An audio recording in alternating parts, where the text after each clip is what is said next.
예, 안녕하세요. 예, 반갑습니다.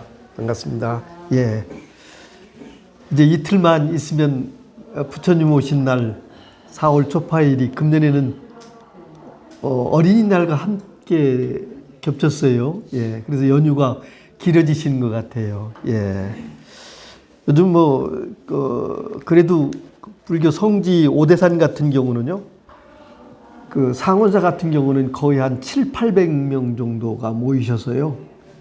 거기 법당이 협소하는데 그 마당에다 텐트를 전부 치고요. 네, 그렇게 이제 철야들 하시고 열심히들 하시는 것 같아요. 그래도 우리 그 불교가 어떤 문화 나누면 이제 수행과 문화가 둘은 아니지만 지난번에 그 연등법회 서울에 하는 거 보니까 엄청나게 화려해졌더라고요. 예. 거기엔 마음이 지극한 마음들이 그 뭔가 이제 그 진리를 구하는 마음에서의 출발점이라고 생각되는데요. 예, 화려한 만큼 우리 마음도 그 법을 구하는 그 출발점이 그렇게 좀 준비되고요. 좀 완벽하게 갖춰진 상태에서 자꾸 진화되는 모습으로 그래 좀 밝아져야 되는데 우리 사회도 이제 이렇게 많은 역경계를 견디고 우리가 이제 국민들이 힘들어하는 그런 시대를 살고 있는데 그런 것들이 우리가 삶의 어떤 무명 속에서 겪어야 되는 그런 고해가 아닌가 이런 생각을 하면서 우리가 얘기하는 그 고통이 성스러운 진리다라고 말씀들 하시잖아요. 우리 사회에 겪고 있는 이런 것들이 우리나라가 더욱더 세계를 지배하는 이런 정신문화가 발전하는 이런 계기가 되려고 하는 그런 과정이 아닌가 그렇게 희망을 해보거든요. 제가 이렇게 진리라는 것은 입을 열면 개구집착 어긋난다 그랬거든요. 어긋난다 그러는데 어쩔 수 없이 입을 열 수밖에 없는 건데요. 예. 근데 입을 열기 전에 지금 완벽하거든요. 이대로요. 이렇게 완벽하시죠? 그러니까 나누면 작아지죠. 그리고 임살이가 되는데 나누지 않고 여기서도 이렇게 통으로 보시면 차별이 없고 이거는 너와 내가 둘이 아니고 불이 우리가 오늘 또 여기 얘기하는 게 법달비구에 대한 얘기를 하게 되는데요. 예.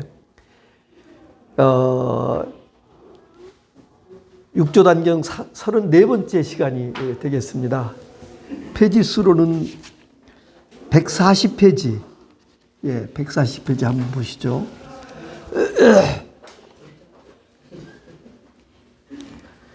예, 법달비구. 법달이라는 스님은 홍주 사람이었다. 7살에 출가하여 늘 법화경을 외웠다. 육조에게 찾아와 절을 하는데 머리가 땅에 닿지 않자 육조께서 꾸짖으셨다. 절을 하면서 머리가 땅에 닿지 않으니 어찌하여 이렇게 무례하냐. 너의 마음속에 필시 한 물건이 있을 것이니 지금까지 무엇을 익혔느냐. 법달이 말했습니다. 법화경을 외우기를 이미 3000번을 마쳤습니다. 육조께서 말씀하셨습니다. 그대가 만약 10,000번을 외워서 그 경의 뜻을 알아차린다고 하더라도 그것을 훌륭하다고 여기지 않으면 나와 함께 갈 것이다.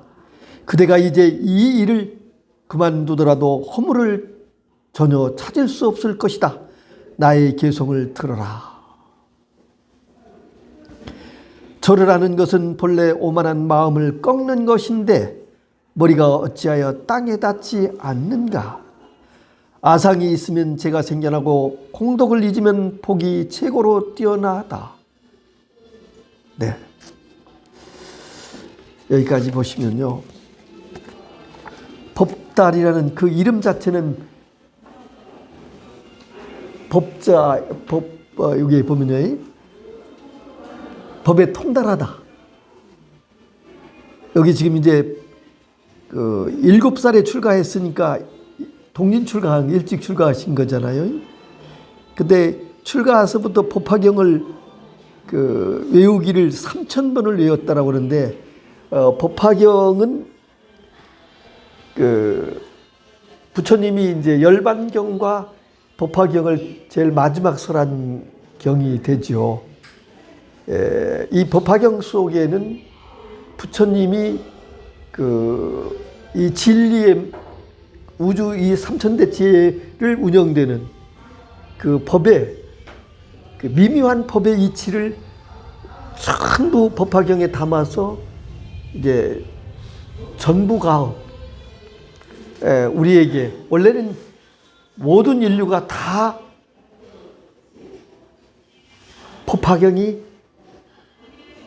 갖춰져 있는 거거든요. 사실은요, 우리의 본능 속에, 본질과 본능 속에 갖춰져 있는 건데, 우리는 그것을 무명에 가려서, 생각과 감정, 오감에 가려서 나라고 그러는 그 분별 속에 갇혀서 그거를 우리는 모르고 있는 거거든요.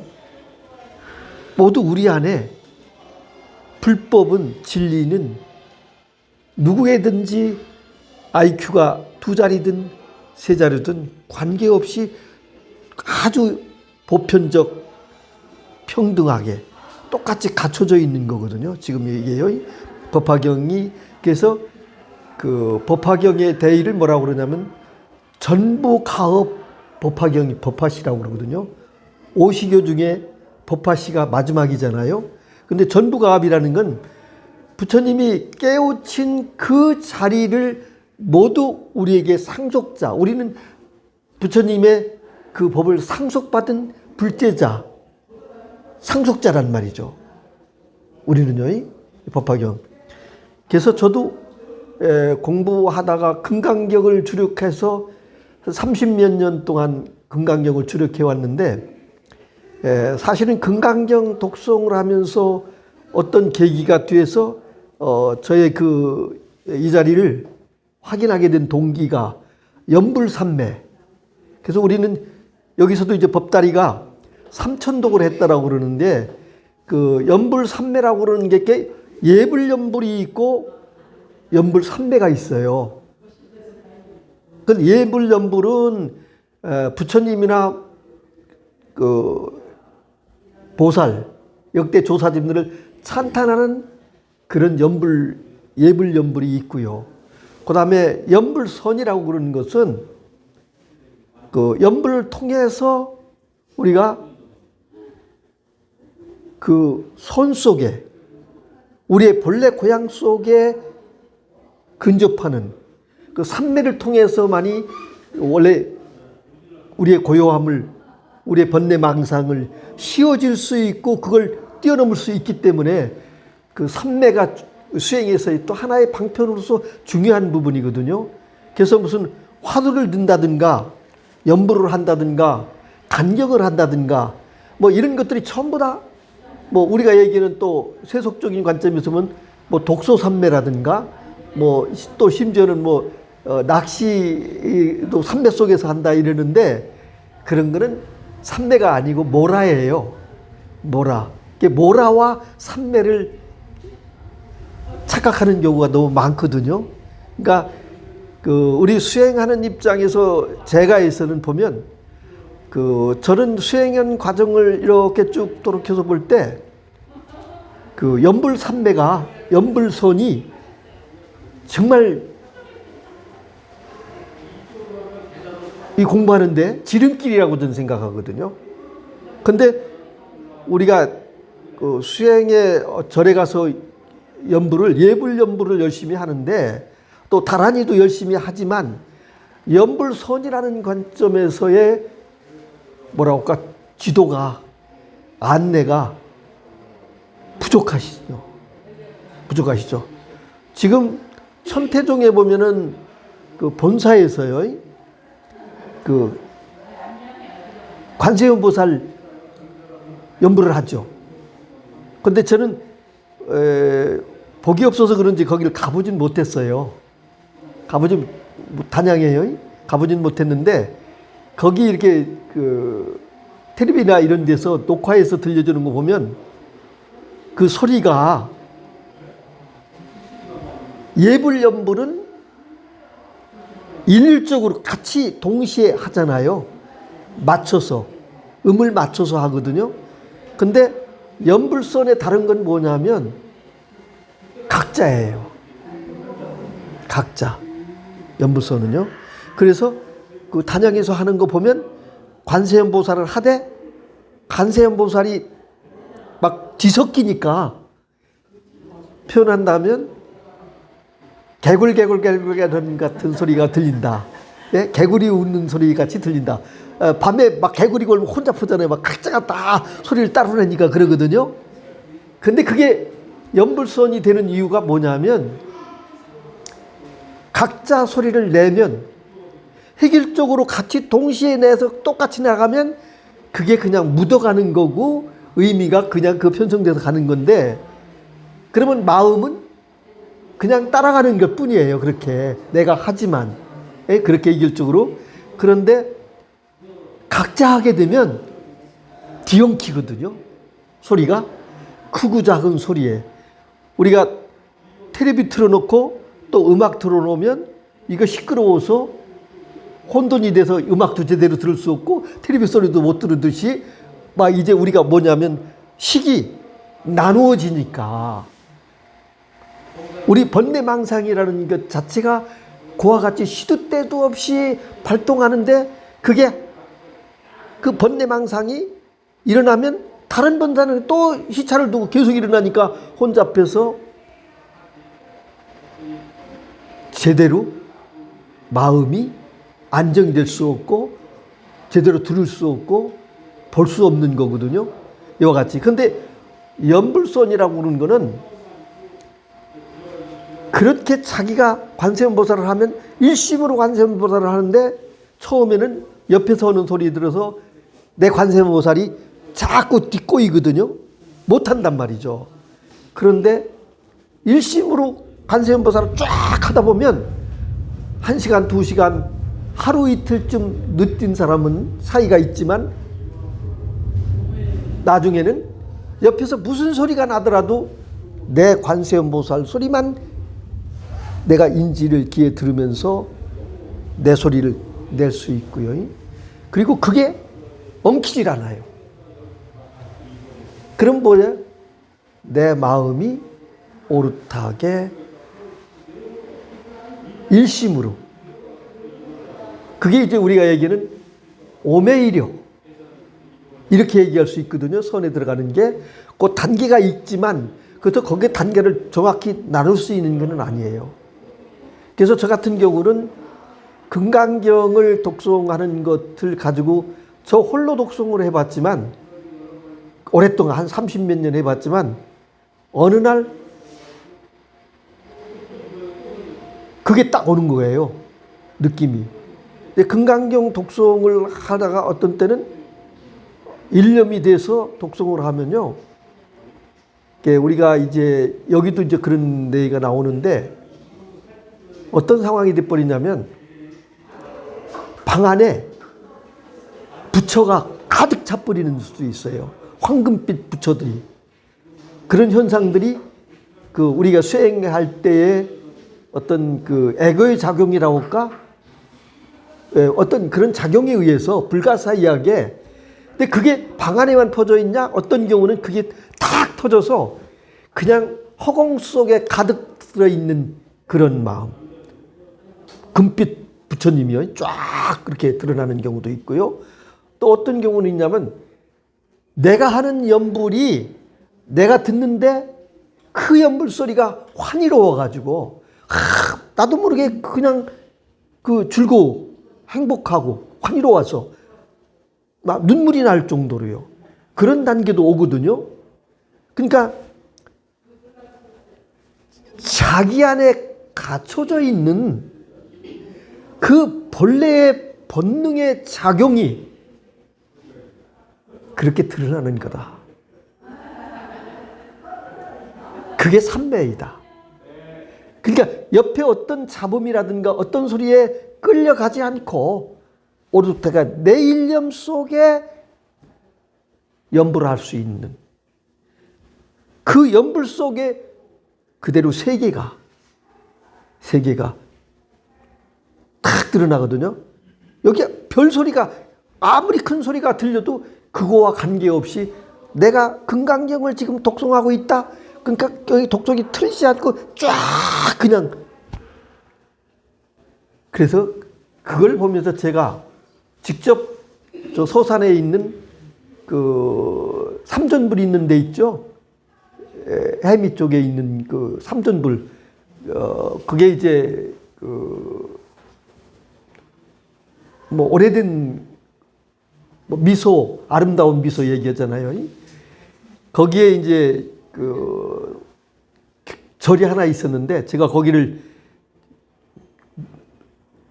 한 며칠을 빌려서 우리 도반님들 한 10분을 모시고 가서 연불 이걸 한번 직접 해봤어요. 해보니까 그 뭐 선을 절에서 뭐 한 3년, 10년 이렇게 하셔가지고 자기는 삼매를 완전히 체험했다 이런 얘기를 하는데 그거 해보면 금방 표가 나요. 예. 왜 그러냐면 못해요. 그래서 삼매가 체험이 안 됐다는 얘기예요. 근데 그런 사람들은 빠르더라고요 또. 그러니까 몇 시간에 처음에는 못해요 다들. 그러다가 그걸 찾아가는데 차이는 있지만 몇 시간에 옆에서 아무리 그러니까 동시에 큰 소리로 고성연불을 하는 거니까 거기에 이끌려서 그걸 못하는데 몇 시간이면 쫙 자기 거를 잃지 않고 하는 사람이 있고요. 많은 어떤 사람들은 한 3일 돼야 그걸 제대로 하는 사람이 있고요. 이렇더라고요. 근데 그걸 하면 진짜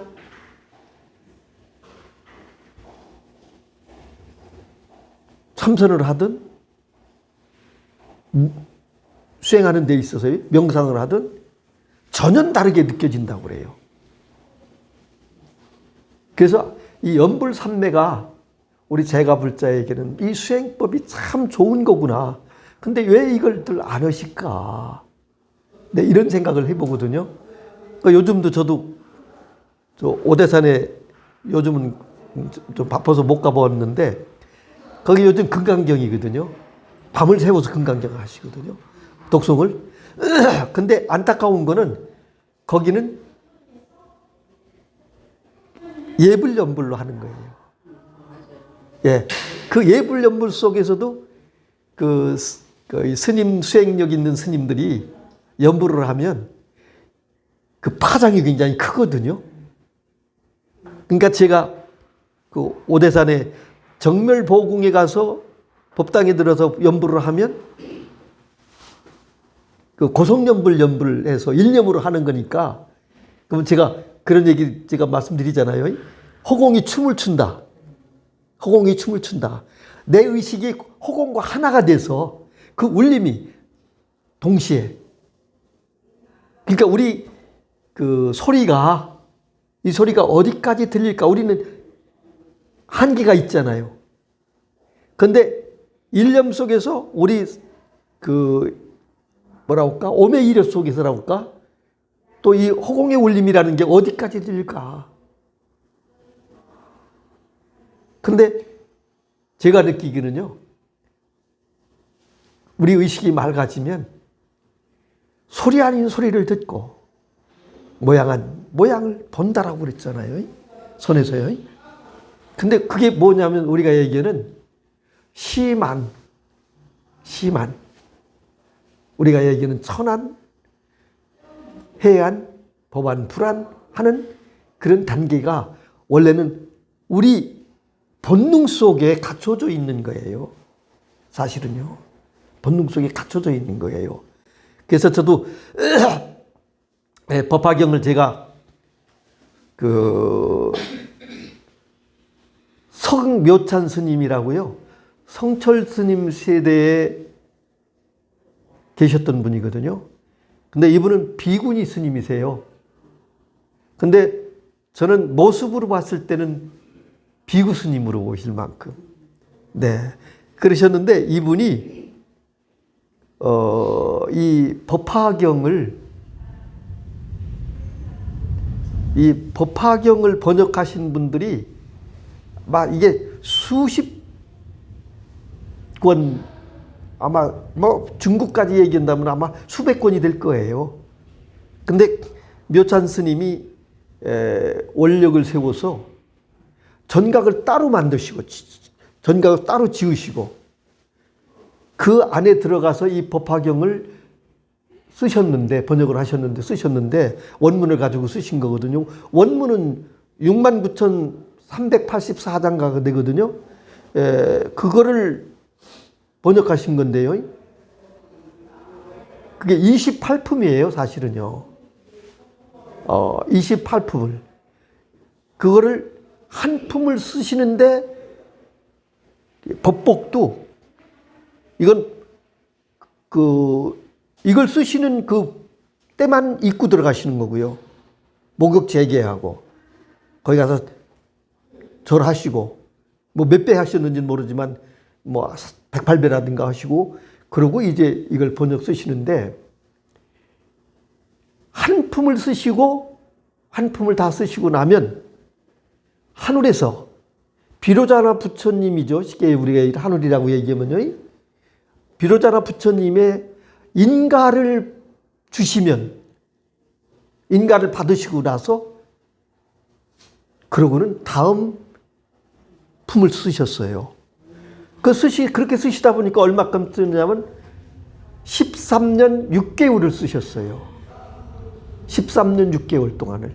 그 한 품 쓰고 기다리시고 그리고 또 그 한 품 쓰셔서 인가가 안 되면 다시 참고를 하셨겠죠.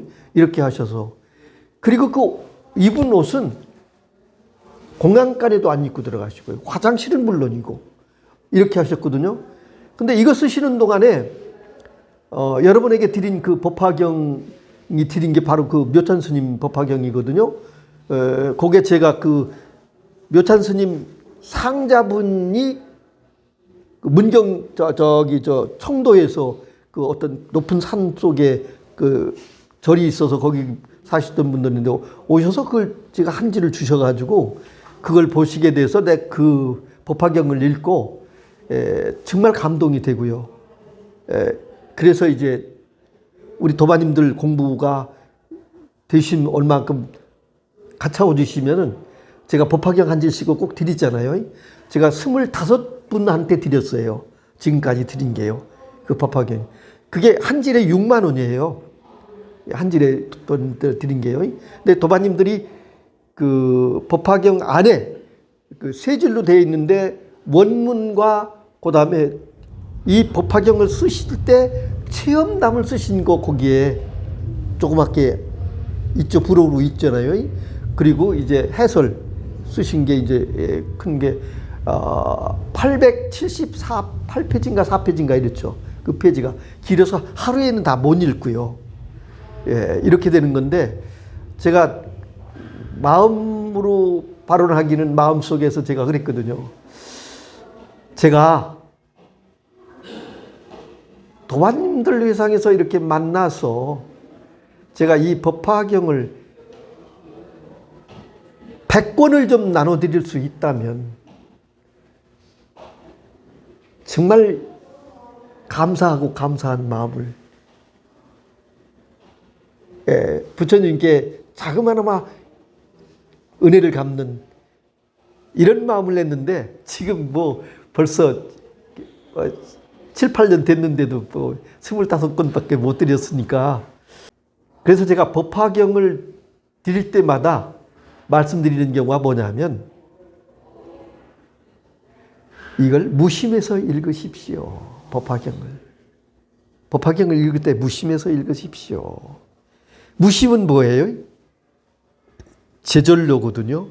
무심은 무위법이에요. 유심은 유위법이거든요. 유위법은 유심이거든요. 내가 있는. 그러니까 이 수행에서 잘 보시면요. 유심과 무심, 유의와 무의. 자명하잖아요. 그래서 무심에서 읽으면 지금 요 법화경에서 얘기하는 뭐가 있냐면 법화경을 3000번을 읽었지만 유심해서 읽은 거예요. 그러니까 3000번을 읽었지만 나의 고향과는 이 법계 세계의 진여와는 동떨어져 있었던 거죠. 왜 그러냐? 유의법이기 때문에. 유의법은 뭐예요? 허상이잖아요. 분별이잖아요. 생각, 감정. 유의는요. 근데 그것들은 세우지만 실체가 없잖아요. 근데 무의법에는, 무심에서는 전체거든요. 절대거든요. 무의법은 전체예요. 전부예요. 통이에요. 이렇게 얘기하는 거거든요. 통이에요. 일승. 법화경의 일승법이잖아요. 여기 법화경은 지금 얘기하는 법다리가 얘기하는 여기서 보시면 삼승을 우리는 교학에서는 삼승을 세우잖아요. 청문, 연각, 보살, 소승, 중승, 대승. 우리는 최상승이잖아요. 이게요. 이런 건데 요 삼승은 이 법화경에서 방편법이에요. 이 최상승에 오기 대한 안내서라고요. 방편으로. 어쩔 수 없이 근기에 따라서 여기까지 올 수 있게끔 한 내용이거든요. 법화경에서 보면 뭐냐면 이게 그 방편 비유품 제3비유품이 나오는 거거든요. 화택. 우리가 지금 사는 이 사바세계가 육도세계는 전부 화택이라고 해요. 불난집에 비유했거든요. 지금 세계는 지금 불타고 있거든요. 근데 여기서 지금 권력에, 명예에, 재물에 끝없이 우리는 뭐예요? 지금 죽음이 지금 다가오고 있잖아요. 아니 모두가 우리는 이 몸을 가지고 있고 이게 나라고 생각하는 순간에 이 몸 따라가잖아요. 그죠? 끊임없이 우리는 고통 속에 있는데 그 속에서도 무언가를 추구하고요. 끊임없이. 욕망. 채울 수 없는 욕망. 채워도 채울 수가 없는 거잖아요. 지금 세상 돌아가는 저것만 봐도 그렇잖아요. 예. 어쩌면 자기 근본 마음 속에 천심, 양심이라는 게 있어가지고, 그죠? 양심이라는 게 있어가지고, 불안이라는 게 있어가지고, 그게 점점 그게 오염되다 보면 양심도 없잖아요. 천면피가 된다라고 그럴까요? 이런 상황. 그러니까 자기 목숨이 귀한 줄 모르는데 막 남을 죽이고 묻지마 살인도 요즘 나오잖아요. 앞으로 세상을 어떻게 갈지도 이대로 가면요. 예. 어떻게 될지는 모르는데 이런 상황인데, 그런데 그 사람 또한 죽음의 그림자가 눈앞에 어른어른 하는 거거든요. 우리는요. 태어나면 죽어야 되니까. 그 모두가 우리 인간은 시한부 인생을 사는 게 맞잖아요. 아니 사형수만 시한부 사는 게 아니잖아요. 암에 걸린 사람만 시한부가 아니고 우리 모두가 시한부로 언제인지를 모를 뿐이잖아요. 그 화택이죠. 그러니까 비유하기를 집이 큰 집이 있는데 집안에 그 아들, 딸들이 그냥 장난감 가지고 불을 놔서 막 집이 타들어가는데 그거는 아랑곳 아니고 그 장난감 와가지고 노느라고 그냥 재미가 들려서 낄낄거리고 그냥 이러고 있는데 그 부모님이 밖에서 보니까 큰일 났건 타 죽게 생겼잖아요. 이 꼬셔내야 되는데 보통 말 가지고는 안 들으라니까 얘들아 지금 저기 나와라 빨리 불났으니 찌들 큰일 난다 빨리 나와라 그러는데도 말을 안 듣고 고개도 돌리지 않으니까 지금 밖에다가 사슴이 끄는 수레에다가 진기한 장난감들을 많이 다 갖추어서 준비되어 있으니까 나와서 니들 마음대로 골라서 가져라. 양이 끄는 수레, 소가 끄는 수레 세 개를 다 준비해놔서 네가 원하는 대로 나와서 재미있는 게 거기 진기한 장난감이 다 있으니까 나와라고 막 꼬시는 거죠. 얘기를 하니까. 그러니까 애들이 진짜냐고 그때서 뛰어나오는 거란 말이에요.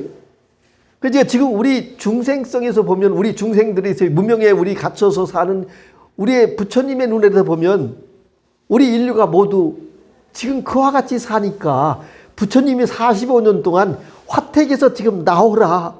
진리의 세계로 와라. 너에게 본래 그 신기한 보물들이 다 갖춰져 있다. 하나같이 부족함이 없이 얘기하신 거죠. 45년 동안요. 부처가 너희들 스스로가 무명이라는 허물을 뒤집어 쓰고 있을 뿐이지 모두가 진정한 나와 다르지 않는 부처이다. 틀림없이. 네, 이게 매번 조심하라는 건데 내가 조심. 네. 이제 법화경의 비유가 화태. 그래서 이제 거기에 보면 그 사슴, 양, 그 다음에 이제 소가, 이게 삼성법이에요. 그러고 이제 나와보니까 새 수레가 이때 부모는 완전하게 꾸며져 있는 진여의 그 수레, 무엇과도 비교를 할 수 없을 만큼 장엄한 그 하얀 소가 끄는 수레, 이거를 자식들한테 똑같이 차별 없이 다 주어서 그 속에서 마차를 가지고 구원하는, 그게 이제 법화경의 그 비유품 중에 이제 그 한 품이거든요. 근데 그걸 읽으면 이제 하나의 얘기거리, 드라마 같은 얘기거리인데 무심해서 읽으면 구구절절 느껴져요. 그게요. 근데 또 법화경이요, 이 불가사의한 그런 게 있는데, 그 우리 이제 이 불법을 우린 기도하고 뭐 그런다고 그러면 일념, 일심, 청정성, 지극한 청정성 이런 것들이 있어서 그 법화경을 읽을 때는 조금 조심할 필요가 있어요. 네. 예를 들면 그 아침 같은 경우에 뭐 우리나라만 그런 게 아니고 동남아에서는 뭐 법당에서도 고기를 먹는다고 그러니까요. 그런데 실제 제가 해보니까 어떤 때는 그렇죠? 회장님은 그걸 아시죠? 느껴보셨죠? 예. 그래서 법화경을 읽을 때는 좀 내 마음조차 청정한 마음을 내셔서 준비하시고 읽으신, 예, 그런 게 있거든요. 그리고 이 법화경은 한 번 읽으시는 거와 5번 읽으시는 거하고 10번과 30번을 읽는 것과 100번을 읽는 것과 또 달라요. 그 대신 무심해서 읽을 때 절을 하면서 머리가 땅에 닿지 않으니 어찌 이렇게 무례하냐. 너희 마음속에 필시 한 물건이 있을 것이다. 지금까지 무엇을 익혔느냐. 그러니까 유심으로 법화경을 계속 3000번이나 봤으니까 하심이 안 돼 있다는 얘기거든요. 우리는 우리가 하심이라는 게 가장 낮은 게 가장 높은 거일 수 있고요. 가장 높은 게 가장 낮을 수 있거든요. 그러면 절을 할 때는 오체투지라고 그러잖아요. 이마, 양, 팔, 손, 그 다음에 무릎, 양팔이죠. 그래서 오체투지잖아요. 땅에 다 닿는 것. 이렇게 해야 되는데 여기서 땅에 닿지 않는 나는 법화경을 3000번이나 한 사람이야. 이런 상을 가지고 있었기 때문에 그 에고가, 그래서 사실은 이 공부는요, 내가 죽어야 된다는 얘기를 하는 거예요. 내가 조복되기 위해서는 내가 죽어야 된다. 내가 죽는데 내 참나가 죽는 게 아니고 에고가 죽어야 된다. 에고가 조복돼야 된다. 그래야 참나가 드러난다. 그럼 무슨 얘기예요? 만법기일, 일기하처. 그 하나는 어디로 가는가? 하나는 어디로 가는가? 삼천대천세계가 삼라만상이 저 겨자씨 하나로 들어간다고 그러잖아요. 근데 그 하나는 어디로 가는가? 어디로 가죠? 하나는요. 하나가 어디로 갈 것 같아요? 하나가. 아니, 아무래도 좋아요. 생각하지 말고 그냥 즉시. 하나는 어디로 갈 것 같아요? 예? 그 만법이 하나로 들어가는데 하나는 또 만법으로 간다. 예? 하나로 들어간다, 만법. 또 다른 분은요? 우리 도원 신보살님. 그냥 여기. 예? 그냥 여기. 여기? 여기? 여기는 누구죠? 여기는 누구예요? 그 자리. 이 자리. 네. 여기는 나죠. 네. 이게 참나거든요. 그러니까 어떤 거냐면 삼라만상이 하나로 돌아가는데 하나는 어디로 돌아가느냐? 종국에는, 구경에는, 소위 얘기하는 이게 참나예요. 이게 참나. 여기는 모양이 없어요. 모양이 없어요.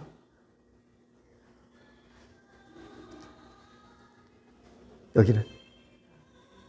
이게 참나예요. 근데 나 없으면 삼천대천세계 없어요. 그게 우리의 근원, 본질과 본능. 그게 참마음이잖아요. 그 마음 하는데 사실은 마음이라고 그러면 허명이에요. 이름이 마음이잖아요. 만법 유식 그러거든요. 만법 유식. 삼라만상이 오직 유식으로 보면 이름만 있을 뿐이에요. 이름만. 이렇게 얘기하는 거예요. 그러니까 여러분 마음도 마음으로 하지만 찾으면 없거든요. 찾지 않으면 이렇게 있잖아요. 근데 이게 삼천대천세계 전체가 이게 지금 우리가 얘기하는 이름하여 허공이라고 그러면 이 세상은 허공이 둘이 없죠. 하나죠. 하나밖에 없어요. 이 세상은요. 그런데 지금 허공으로 하는 나의 존재 지금 이렇게 분명하고 지금 보고 듣고 느끼고 아는 이게 있죠. 이게 존재잖아요. 이게 꿈을 꿔도 이거고 꿈을 안고도 이거고, 지금 아파도 이거고, 행복해도 이거고, 싫어도 이거고, 좋아도 이거고, 죽어도 이거고, 살아도 이거란 말이에요.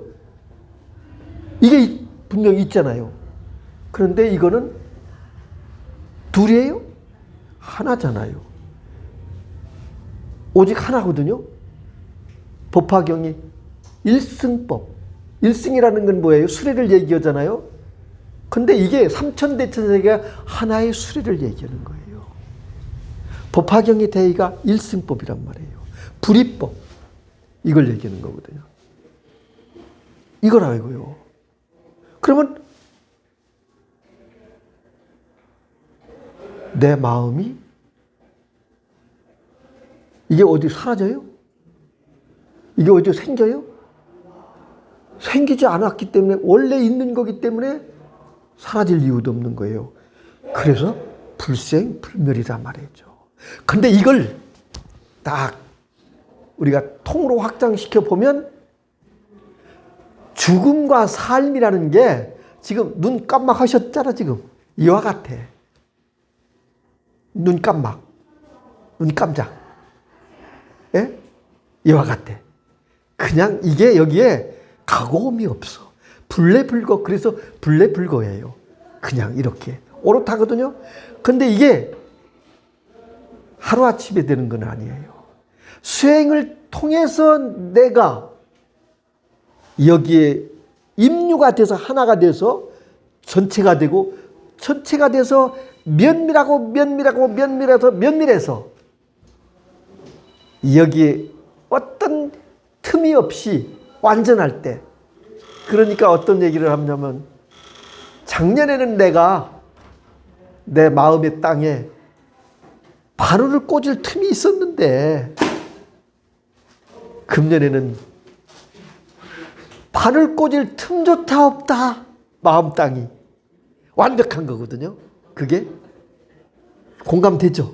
무슨 얘기인지. 선가에서 조사님들이 이렇게 얘기하는 거예요. 여기는 뭐가 붙을 수가 없어. 허공에다가 분칠을 한다고 분칠을 오염시킬 수도 없고, 이거는 언제나 이와 같이 허공은요. 허공은 허공인지도 몰라. 그러니까 이게 내가 되면 이게 내가 이게 뭐라고 할 수가 없어. 왜 그런 삼라만상이 여기서 들으라고 여기서 돌아. 그냥 그렇게 제절로. 그러니까 무의법은 뭐냐면 제절로예요. 여러분 지금 숨 쉬고 있잖아요. 눈 껌먹껌먹 하시잖아. 또 지금 침 생기시잖아. 또 이 소화 지금 하고 있거든요. 또 피가 돌고 있거든요. 지금 뜨거운 기운 이거 돌잖아요. 다 이거 숨 쉬면서 이게 심장이 뛰면서 이게 제절로잖아요. 이게 무의법이에요. 유의법은 내가 조작하는데, 숨을 내가 쉬려고 해보세요. 힘들어요. 숨을 내가 쉬려고 그러면 힘들어. 진짜예요. 그러니까 우리 삶 속에 이미 무의와 유의가 함께 있는데, 그걸 우리가 아직 분별 속에 있기 때문에 유의로만 아니까 이 무의법을 우리는 쬐까맣게 잊어버리고 산단 말이에요. 그러니까 어떻게 되냐? 죽을 때쯤 되면 자연적으로 무의에서는 이게 때가 돼서 있는 때서 이게 다 숨이 멈춰지는데, 그냥 걸어갔다 물구나무 쓰고 나무 짓고 그냥 그 무의에서 그냥 그거에 따라가는 자연법에 무의에서 따라가니까 제절로에 따라가니까 힘들지 않단 말이죠. 근데 내가 아이고 지금 죽는다, 숨 못 쉬면 죽는다 그러니까 막 헐떡거리고 그걸 유의법에서 벗어나지 못하니까. 이해되시죠? 무슨 얘기인지. 예? 아우님, 그죠? 예. 그런 거거든요. 그러니까 우리가 이게 어린애들 그렇잖아요. 놀다가 여기 피가 나면 우는데, 또 병원에 가면 주사 맞기 전에 아프다고 울잖아요. 그게 뭐냐? 유의잖아요. 예. 무에서 잠깐 뜨거워 나면 맞고 나면 아팠던 게 하나도 없잖아요. 그러면 사라지는데요. 그러니까 이게 무위법이 우리 삶에 자유로운 거예요. 완전한 거예요. 온전한 거예요. 여기는 알고 모르를 초월하기 때문에 여기는 옳고 그름이라는 게, 분별이라는 게 쉬워질 수밖에. 그래서 대자유밖에. 그래서 이게 뭐예요? 우리는 거꾸로 가고 있는데 되돌려야 된다. 그래야 에고가 조복받는다. 그런데 무위법에는 여기는 공덕을 만들어냈잖아요. 근데 유위법은 모양을 만들어내고 어떤 명예를 만들어내고 권력을 만들어내고 물질을 만들어내고 뭐 이런 걸 하지만 근데 그거 가지고 가는 사람 있나요? 아니 묘비에다 아마 쓴다고 그러는데 그게 묘비 그 무거워서 어떻게 들고 다녀요? 몸도 없는데. 그거 우리가 착각 속에 사는 거거든요. 가장 편안한 건 자유로운 거잖아요. 어디에도 걸리지 않고 어떤 눈치 보지 않고요. 눈치 볼 이유가 없죠. 왜 그래? 내가 군더더기가 없는데. 예. 하늘에 부끄러울 게 하나도 없다면